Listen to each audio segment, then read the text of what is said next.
बांकीपुर में मतदान हो गया है, कल नतीजे आएंगे और टीवी चैनल और तमाम जो डिजिटल मीडिया के प्लेटफॉर्म हैं बढ़िया क्रोमा पे चल रहा है कि यही रात अंतिम, यही रात भारी। हमारे साथ मनोज सर है। मनोज सर, किसके लिए रात भारी होने वाली है? देखिए, धड़कने तो हर कैंप में तेज है। हाँ। बीजेपी भी परेशान है, जनसुराज भी परेशान है और आरजेडी भी परेशान है। हाँ। मुख्य रूप से इन्हीं तीनों के बीच मुकाबला होना है। और जो एग्जिट पोल कह रहे हैं, जो तमाम तरह के सर्वे कह रहे हैं पिछले 2 दिनों से, उसमें तो यही बात है कि भाई नंबर 1 और नंबर 2 थोड़ा सा उलझा हुआ है, लेकिन नंबर 3 पर जो है ना तेजस्वी यादव आरजेडी दिख रही है अभी तक के तमाम सर्वे में। जो एग्जिट पोल आए हैं अलग अलग एजेंसी के, उन एजेंसियों में प्रशांत किशोर को एज दिखाया गया। हालांकि कुछ लोग बाद में पलटे हैं, फिर बीजेपी की तरफ गए हैं। तो ले देखे कहानी यह है कि बीजेपी और प्रशांत किशोर इन दोनों के बीच में मुकाबला बांकीपुर में होता हुआ दिख रहा है। और तेजस्वी यादव आरजेडी का जो कैंडिडेट है वो एक बार फिर, आप समझिए पुराना इतिहास भी रहा है, आज तक कभी जीती नहीं पार्टी, तो आरजेडी एक बार फिर बांकीपुर की रेस से बाहर होती हुई दिख रही है। और इसकी वजह है, देखिए आरजेडी चूंकि, देखिए आप 2025 के चुनाव में जिस तरीके से हवा चल रहा था, माहौल चल रहा था कि तेजस्वी बदल देंगे, आ जाएंगे, ये कर देंगे, वो कर देंगे, तमाम तरह के मुद्दे थे उस वक्त एसआईआर से लेके, तो उस वक्त था, तो उस वक्त तो मामला गड़बड़ हो गया उनका। लेकिन उसके बाद भी उसको ठीक करने की कोशिश नहीं हुई। अभी जुलाई महीना बीता है, चुनाव चल रहा था, बांकीपुर का पूरा माहौल गर्म था।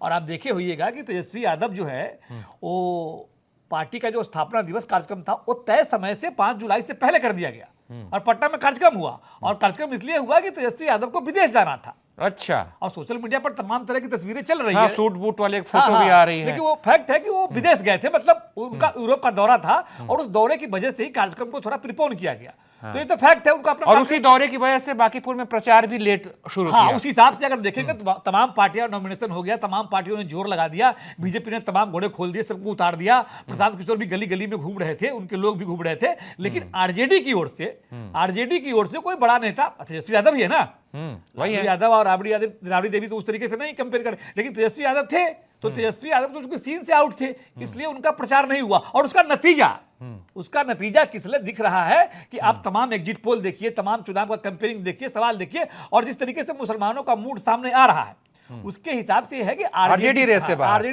बाहर है। हाँ, पहले भी जब टिकट दिया गया था रेखा गुप्ता को, तो उस समय भी थोड़ा सा विवाद हुआ था। भाई वीरेंद्र जैसे कुछ नेताओं ने सवाल भी उठाए थे कि भाई टिकट जो है गलत बट गया है। इंटरनल पॉलिटिक्स का अलग, चूंकि देखिए उस इलाके का जो वोटर का समीकरण है ना, उसमें देखिए 35% के आसपास सवर्ण है।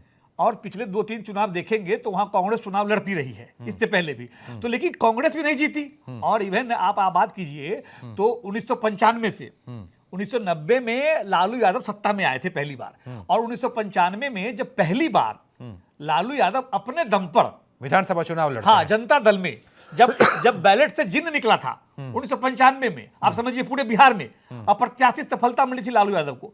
उस वक्त भी वहां बांकीपुर में, जो कि पहले पटना वेस्ट था, तो वहां बीजेपी जीती पहली बार उस 1995 में, जब लालू यादव का लहर था, जब पीक था सुनामी में।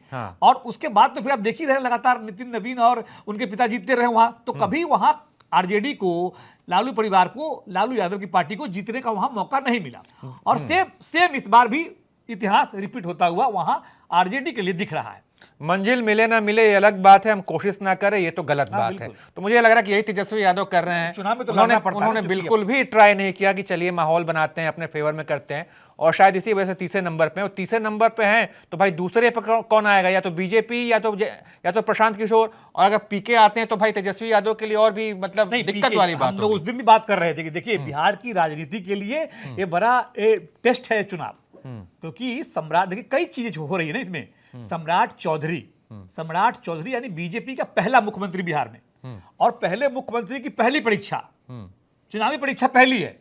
अब इससे पहले एमएलसी का चुनाव हुआ, उसमें तो हार चली, ठीक है, उसमें जनता का सीधा वोट नहीं था, लेकिन इसमें सोनूराज जीत गए थे। लेकिन इसमें तो पहला है ना सीधा जनता वाला चुनाव, तो इसमें पहला चुनाव है सम्राट चौधरी। और देखिए नितिन नवीन जो पार्टी के राष्ट्रीय अध्यक्ष हैं, बिहार से अध्यक्ष बना, युवा चेहरा, नया चेहरा, और आपने अध्यक्ष बनाया और उनकी सीट पर चुनाव हो रहा है, तो प्रतिष्ठा तो जुड़ी हुई है ना। तो ये चुनाव जो है, और नीतीश कुमार सीएम नहीं रहे, नीतीश कुमार के बारे में बहुत तरह की चर्चा हो रही है कि नीतीश कुमार को हटा दिया गया, किया गया, वो किया गया। तो उन सब का इंपैक्ट देखते हुए इस चुनाव का रिजल्ट निर्भर करेगा कि क्या तय करता है, क्या नतीजे आते हैं, और फिर उसके हिसाब से फिर चीजें बनेंगी कि भाई किसका क्या रोल है। अच्छा, ये बहुत कोशिश की गई है बताने की कि नीतीश कुमार को हटा दिया गया, बीजेपी ने ये कर दिया, और कई लोगों का आकलन ये भी रहा मनोज जी कि जो कोयरी कुर्मी वोटर्स हैं वो उस तरीके से एनडीए के फेवर में नहीं। हालांकि आपकी जो रिपोर्ट थी, आपका भी हमने लगातार ट्विटर पे आपको भी पढ़ा, तो आपने कहा कि कोयरी कुर्मी वोट एकजुट रहा, आखिरी समय में नीतीश कुमार का वीडियो संदेश ने काम कर दिया। लेकिन अभी जब मतदान कल रिजल्ट आना है, एक रात पहले की बात है, अब तो बहुत कुछ आप भी देख रहे होंगे, सब कुछ समझ, अब आपके पास क्या रिपोर्ट है? बिल्कुल, अब देखिए कहानी है कि बिहार की राजनीति को हम कितनों भी अभी के हिसाब से मौजूदा में परिस्थिति में कितना भी आगे की सोच ले, कितना भी आकलन कर ले, एडवांस चले जाए, लेकिन अब जाति की जिन से बिहार को नहीं निकाल सकते। ठीक है, वहां कोई भी समीकरण घूम फिर के जाति पर आके टिक जाता है, उससे अभी बाहर नहीं निकला है। अब जो थोड़ा बहुत जो हम लोग चर्चा कर रहे थे कि भाई जेनजी का मामला है, जो नई पीढ़ी है, युवा पीढ़ी है, बिल्कुल अभी नया जनरेशन है, उसके अंदर इस तरह की फीलिंग नहीं है, उसके अंदर इस तरह की बात नहीं है। तो जो आपने पूछा सवाल कि कुर्मी कोयरी का क्या मामला है, कुछ लोग ऐसी बातें कर रहे हैं, तो हो सकता है, मैं इससे इनकार नहीं कर रहा हूं, हो सकता है कि 2, 4, 10 वोट जो नए जनरेशन वाले हैं वो जाति की जगह छोड़ के अपना गए होंगे देने के लिए। वो तो हर जाति में होता है, हर सीट पर होता है, हर व्यवस्था में होता है, हर प्रदेश में होता है, तो उसको आप इग्नोर कीजिए। बात होती है मास की। तो चूंकि चुनाव होने के बाद तमाम तरह की एजेंसियां, तमाम तरह के लोग जो इस पेशे में जुड़े हुए हैं, उनका काम ही है, तो उस हिसाब से वो सैंपल कलेक्ट करते हैं, लोगों से बात करते हैं, और लोग फिर उस हिसाब से जवाब देते हैं। अब कितना जवाब उसमें राइट होता है, कितना रॉन्ग होता है, आप इसको जब तक नतीजे नहीं आ जाए तब तक आप इसको नहीं कर सकते। अभी बंगाल का लेटेस्ट चुनाव हुआ है, उसमें तमाम पार्टियों ने लैंडस्लाइड विक्ट्री बीजेपी को नहीं दी थी, कोई भी सर्वे में, आप देख लीजिए, है ना। लेकिन हुआ वैसे बिहार में लग रहा था चुनाव के दरमियान तक कि भाई वहां नीतीश कुमार हार जाएंगे, एनडीए हार जाएगा, उस तरह की लहर नहीं थी, उस तरह का चुनाव में भीड़ नहीं जुट रही थी, कार्यक्रमों में लोग नहीं आ रहे थे, लेकिन रिजल्ट आया। तो देखिए जो ओपिनियन पोल है, जो एग्जिट पोल है, जो सर्वे है, वो सर्वे कभी कभी सही होते हैं, कभी कभी सही नहीं होते हैं, उससे एक मूड मालूम चलता है। तो मूड इस बात का है कि प्रशांत किशोर ने आरजेडी को पीछे छोड़ दिया है, और कुछ विश्लेषक ये अनुमान लगा रहे हैं किसलिए कि प्रशांत किशोर ने सिर्फ आरजेडी को पीछे नहीं छोड़ा है, प्रशांत किशोर ने बीजेपी को भी पीछे छोड़ दिया है। और यही वजह है कि पीके के चेहरे पर जो है होता है ना कि भाई पहला चुनाव लड़ रहे हैं, बोहनी जो है वो अच्छी होनी चाहिए, बोहनी खराब ना हो, इसका दबाव रहता है। लेकिन इन सब दबाव से इतर वो जब बयान दे रहे हैं तो साफ कह रहे हैं कि इस बार हम इतने बड़े अंतर चुनाव जीतने वाले हैं कि बीजेपी आने वाले समय में ये कहने की हिम्मत नहीं करेगी कि कुत्ता बुलाई किसी को भी टिकट दे देंगे हम तो जीत जाएगा। बहुत ज्यादा कॉन्फिडेंस दिख रहा है उनके चेहरे पर, बहुत ज्यादा आत्मविश्वास से लबरेज दिख रहे हैं। इसके पीछे क्या, उनको ऐसे क्या खबर मिल गई? उसकी कहानी समझिए, उनका क्या आकलन होगा? उनका आकलन देखिए, अगर प्रशांत किशोर नंबर 2 भी आते हैं, विन विन सिचुएशन है उनके लिए, तो उनके लिए नंबर 1 आना तो खैर बहुत बुरी बात हो गई। नंबर 1 आ गए तो कुछ बचा ही नहीं, तगड़े हो गए। लेकिन अगर नंबर 2 भी आते हैं, अगर बीजेपी को जो चर्चा है, जो चीजें निकल कर आ रही है, 40%, 45%, ऐसे करके जो अंतर आ रहा है, अगर यहां तक भी मामला जाता है, अगर वो आरजेडी एक जमी जमाई पार्टी को बिहार की राजनीति से पीछे धकेल देते हैं, मुस्लिम वोट ले लेते हैं, मुस्लिम वोट ले लेते हैं, तोड़ लेते हैं। सबसे बड़ा सवाल मुस्लिम वोट का है, मुस्लिम वोट तोड़ देते हैं, तो अब देखिए एक नई पॉलिटिक्स का पोलराइजेशन बिहार में होगा, सवर्ण मुसलमान, और इसका एक समीकरण सालों से कांग्रेस इसकी राजनीति करती रही है, जुटाती रही है। तो जो अभी जो नई पीढ़ी, जो नए लोग हैं, उनको नहीं पता, लेकिन आप इसको देखेंगे तो इसको आप समझिए 90 से पहले, लालू यादव के एरा से पहले, ये सवर्ण, दलित, मुसलमान, यही एक क्वेश्चन तो था, कांग्रेस की जीत का मूल मंत्र था बिहार में, सवर्ण, दलित और मुसलमान, इसी एंगल पर कांग्रेस राज करती रही बिहार में। तो प्रशांत किशोर को अगर मुसलमान वोट मिलता है, जो इक्वेशन दिख रहा है कि भाई ब्राह्मण भी गया, भूमिहार भी गया, राजपूत भी गया, थोड़ा थोड़ा करके मुसलमान भी आया, तो अगर इस कॉम्बिनेशन से प्रशांत किशोर जीत जाते हैं, मान लीजिए उनको 40% वोट आ गया, बीजेपी को 38% ही आया और प्रसाद किशोर जीत गए, तो आप इस कॉम्बिनेशन के सहारे वो आगे की राजनीति को बढ़ा सकते हैं। और फिर बाकी पार्टियों को भी सोचना पड़ेगा, बीजेपी को भी सोचना पड़ेगा कि भाई हमारे जो वोटर हैं उनके लिए एक विकल्प मिल गया। उनको आप आरजेडी को अछूत मान सकते हैं, भूमिहारों के लिए, ब्राह्मण के लिए, राजपूत के लिए आप आरजेडी को अछूत मान सकते हैं कि लालू यादव की पार्टी है, 90 का दशक है, जंगल राज है, ये है वो है, पूरी कहानी बना सकते हैं, लेकिन प्रशांत किशोर के लिए नहीं कर सकते। और ये लिटमस टेस्ट है, आप समझिए बांकीपुर का चुनाव, इसमें अगर थर्मामीटर डालने के बाद अगर आ जाता है मामला उस तरह का, तो आप समझिए कि बिहार की राजनीति में बहुत कुछ असर डालेगा। तो आप ये नहीं कह सकते दावे के साथ इस वक्त कि भाई उनके हाथ में लड्डू है कि उनके हाथ में लड्डू है, लेकिन मोटा मोटी पीके फायदे में है, पीके फायदे में है। पीके, अब देखिए पीके नंबर 2 पर आना भी आप समझिए ना बड़ी बात है। मैं कह रहा हूं कि अगर नंबर 1 पर नहीं भी आते हैं तो नंबर 2 पे भी आना एक जमी जमाई विपक्षी पार्टी को उखाड़ देना और अपने आप को, अपने कार्यकर्ताओं को खड़ा कर देना। तमाम आरजेडी को भी सोचना पड़ेगा ना।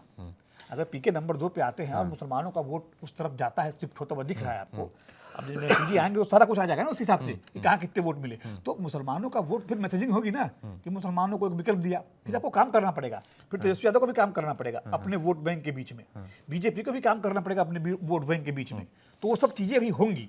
तमाम जो सियासी आकलन जो लोग करते हैं, विश्लेषक हैं, तो वो इस बात का आकलन पिछले कई दिनों से करते रहे हैं, बताते रहे हैं कि तेजस्वी यादव चाहते नहीं है कि विपक्ष की तरफ से कोई नेता उनकी कद का हो, चाहे वो पप्पू यादव को लेकर बात कही गई, वो बात कन्हैया कुमार को लेकर कही गई। अब जब देखेंगे कि भाई उनके सामने एक नेता जो है पैर पसार रहा है और उनकी पार्टी को धकेल के खुद उससे ऊपर हो जा रहा है, नाम है प्रशांत किशोर, तो ये एक बड़ी चिंता की बात होगी उनके लिए अगर ऐसा होता है तो। बिल्कुल चिंता की बात होगी। किस लिए कि आप देखिए वो लालू यादव ने तेजस्वी को आगे बढ़ाने के लिए,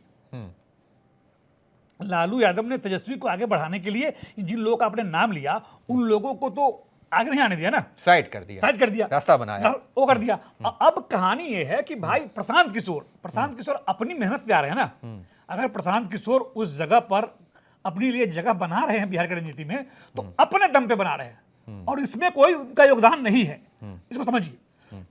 माफ कीजिए। तो उस हिसाब से चीजें आगे बढ़ेंगी, लेकिन जहां तक जीत और हार का सवाल है तो बीजेपी के खेमे में शांति है, बीजेपी का खेमा एकदम शांत है और प्रशांत किशोर उत्साहित है। तो इसको देखना पड़ेगा। अब कुछ घंटे की बात है, मोटा मोटी कहानी यह है कि तस्वीर साफ होने वाली है। अब हम आप जितना भी आकलन कर ले कि ये जीत रहे हैं वो जीत रहे हैं, कुछ घंटे की बात है और तमाम एग्जिट पोल, तमाम सर्वे, तमाम एजेंसियां, जो चीजें हुई है अब उस सब का नतीजा आने वाला है। एक छोटा सा चुनाव है, उपचुनाव है, लेकिन मैसेज इसका बहुत बड़ा है। और जैसा कि हमने पहले भी चर्चा की थी कि अगर सबसे खर्चीले चुनाव की बात करें तो बांकीपुर का भी नाम है, खूब जमकर लोगों ने प्रचार किया है, खूब पैसा बहाया गया है राजनीतिक दलों द्वारा, पार्टियों द्वारा, कार्यकर्ताओं द्वारा, तमाम चीजें हैं। एक जो बात हम सर से जानेंगे, आखिरी सवाल पूछेंगे कि जिसकी बात की जा रही है कि भाई प्रचार तो खूब हुआ, वोटर उस तरीके से बाहर नहीं निकले, डाउन हुआ ग्राफ कहा जाए तो, वोटिंग परसेंटेज कम हुआ, इसका फायदा किसकी तरफ है? इसको हम किसके लिए वरदान माने? कम वोटिंग होना ये वरदान किसके लिए, पीके के लिए कि भाजपा के लिए है?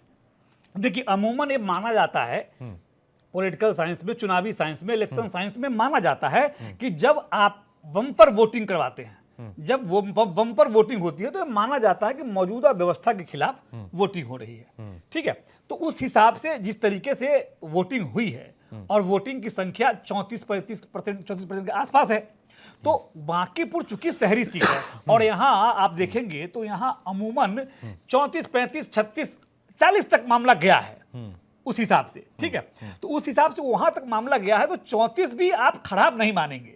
अब इसमें बहुत से लोगों का जो, अब दोनों तरफ के लोगों का अपना अपना दावा है। अब इसमें ये आप चुनाव आयोग कहिए, सरकार कहिए, व्यवस्था कहिए, इसका तो फेल्योर मानेंगे ही कि मात्र 34% वोट हो रहा है, वो भी पटना जैसे, बांकीपुर जैसे शहरी इलाके में। अब उसके अलग अलग कारण होंगे, समीक्षा करेगी पार्टियां कि क्या क्यों नहीं वोटरों को आप टर्न पर, क्योंकि हर पार्टियां वोटरों को बूथ पर ले जाने के लिए अपने वोटर मेहनत करती है, एजेंट लगाती है, सब कुछ करती है, लेकिन वोटर टर्नअप नहीं हुआ। लेकिन जितना भी हुआ वो उस इलाके के, उस कंस्टिट्यूएंसी के हिसाब से आप बहुत बुरा नहीं मानेंगे। अब इस पर जो है उस तरफ के जो लोग हैं, प्रशांत किशोर के समर्थक हैं, उनका ये मानना है, उनका ये कहना है कि चूंकि जो बीजेपी के वोटर थे वो उदासीन थे, तो वो वोट करने नहीं गया। उन्होंने काश्तों का जिक्र किया कि भाई वो बहुत उदासीन थे उस हिसाब से, उनको बहुत ज्यादा वो मतलब वो नहीं लगा, उत्साह नहीं दिखा। तो जो बीजेपी का वोटर है बगौर प्रशांत किशोर समर्थक कि बूथ पर नहीं गए, तो उसका फायदा हमको मिलेगा। ठीक है, और उसके अब चूंकि कल जब बक्से खुल जाएंगे, ईवीएम खुल जाएगा, उस हिसाब से फिर बाकी डिटेलिंग हम लोग को मिलेगी कि हाँ क्या हुआ क्या नहीं हुआ, और बाकी विश्लेषण हो जाएगा। लेकिन अभी तो सर्वे के आधार पर है, और चूंकि सर्वे में सिंपल सर्वे होता है, आप सर्वे में 1 to 1 नहीं करते, सर्वे में आप एक दिशा देते हैं कि हाँ इस इलाके में अगर 10 वोट मिले इस जाति के, तो आप मान लिए कि इस जाति के वोट इस तरफ गए हैं, तो होता है। लेकिन चूंकि छोटा चुनाव है तो उसमें बहुत ही मैथमेटिक काम नहीं करता है, क्योंकि हम लोग बहुत माइंडेडली घुसे हुए हैं, इसलिए बहुत जोड़ तोड़ के बहुत हिसाब किताब से हम लोग को बताना पड़ेगा कि क्या है क्या नहीं है। तो अभी आप उस हिसाब से सबसे इतना देखिए कि वहां जो वोटिंग परसेंटेज कम हुआ उसका ओवरऑल मानना पड़ेगा कि भाई देखिए जो एनडीए का वोटर है उसी का वोटिंग कम हुआ है, क्योंकि मुस्लिम इलाकों में जबरदस्त वोटिंग हुई है। और मुस्लिम इलाकों में वोटिंग होने का मतलब है कि जो प्रशांत किशोर के फेवर में ज्यादा वोटिंग हुई है, इसको आप मानना पड़ेगा। तो चलिए भाई, यही रात अंतिम, यही रात भारी, कल कौन पड़ेगा भारी, इसके बारे में आपका क्या आकलन है बताइएगा जरूर कि बांकीपुर का इस बार बाजीगर कौन है। इसके बारे में आप अपनी राय कमेंट बॉक्स में बताइए। बाकी देखते हैं कल जब नतीजे आते हैं तो देखते हैं कि आपका आकलन कितना सही होता है, इसकी भी समीक्षा करेंगे हम। देखते रहिए आप एबीपी बिहार।